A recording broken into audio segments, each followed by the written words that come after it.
Nia yang juga turut hadir di pemakamannya yang dipenuhi isak tangis. Terus setelah itu Gubernur Sumatera Barat juga sempat datang langsung ke rumah keluarga Nia di wilayah Kayu Tanam, yang mana Pak Gubernur pun sampai memberikan bantuan sebesar 42 juta dan juga memberikan kebutuhan pokok untuk keluarga Nia. Juga akan memfasilitasi kebutuhan pendidikan dua adik Nia yang saat itu masih sekolah. Bukan cuma itu, karena sebelumnya kasus ini sempat viral di mana-mana yang ngebuat seluruh Indonesia simpati dengan Nia. Jadinya banyak pihak yang memberikan donasi, termasuk netizen yang juga menggalang dana donasi. Yang mana total donasi yang udah terkumpul yaitu sebesar 500 juta untuk keluarga Nia. Dan berkat donasi yang terkumpul, keluarga Nia pun langsung membangun rumah baru untuk menggantikan rumah lama yang udah nggak layak huni. Yang mana pembangunan rumahnya pun yaitu dibantu para warga desa di sana. Dan juga menyisikan dana untuk kebutuhan pendidikan adik-adiknya Nia yang saat itu masih sekolah. Selain itu, ayah Nia yang juga dibantu para warga di sana ya, itu ngebuat prasasti atau ukiran tulisan di makam Nia untuk menyampaikan pesan moral untuk para anak muda terkait dengan peristiwa yang dialami Nia. Untuk menjadi pesan dan pembelajaran dan juga untuk mengenang Nia. Karena sejak Nia dimakamkan, setiap harinya banyak warga yang berdatangan ke makamnya untuk ziarah, yang ngebawa bunga dan daun pandan yang akan ditabur di makamnya. Dan ada juga beberapa peziarah sampai mengakui di beberapa media sosial gitu ya, sempat mencium aroma wangi di makam Nia. Dan kabar itu pun langsung menyebar dan situasinya pun jadi makin viral lagi di beberapa media sosial terutama di TikTok. Jadinya para peziarah pun mulai makin padat, sampai bunga dan daun pandan di makam Nia pun sampai nyaris setinggi 1 meter,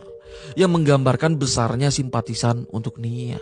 Ya positifnya begitu. Ya semoga husnul khotimah untuk Nia ya. Semoga dia ini ditempatkan di tempat terbaik. Amin. Dan soal kasus ini, karena kemarin saking viral dan ramenya kasus Nia ini ya, apalagi latar belakangnya yang juga cukup memotivasi siapapun, jadinya ada kabar yang katanya kisah Nia ini akan diangkat ke film layar lebar. Dan pihak keluarga Nia juga itu udah menyetujui filmnya. Yang mana filmnya itu akan disutradarai Aditya Gumai, yang udah sukses menyutradarai beberapa film itu kayak Emak Ingin Naik Haji, Ada Surga di Rumahmu, dan banyak lagi tuh. Ya semoga filmnya sukses. Bukan cuma sekedar untuk hiburan ya, tapi semoga kisah Nia ini menjadi pengingat dan pembelajaran untuk semuanya. Soal rentannya anak-anak dan wanita yang menjadi korban kayak gini di negara kita. Karena sebenarnya kasus yang kayak dialami Nia ini bukan yang pertama. Karena sebelumnya aku juga udah ngebahas kasus yang dialami Yuyun di Bengkulu, yang juga berakhir naas, yang kayak dialami Nia juga. Dan banyak kasus-kasus lainnya yang sama. Mungkin Nia bukan yang pertama, tapi harapan aku ya semoga Nia yang terakhir. Untuk kedepannya jangan ada Nia-Nia lain lagi yang harus mengalami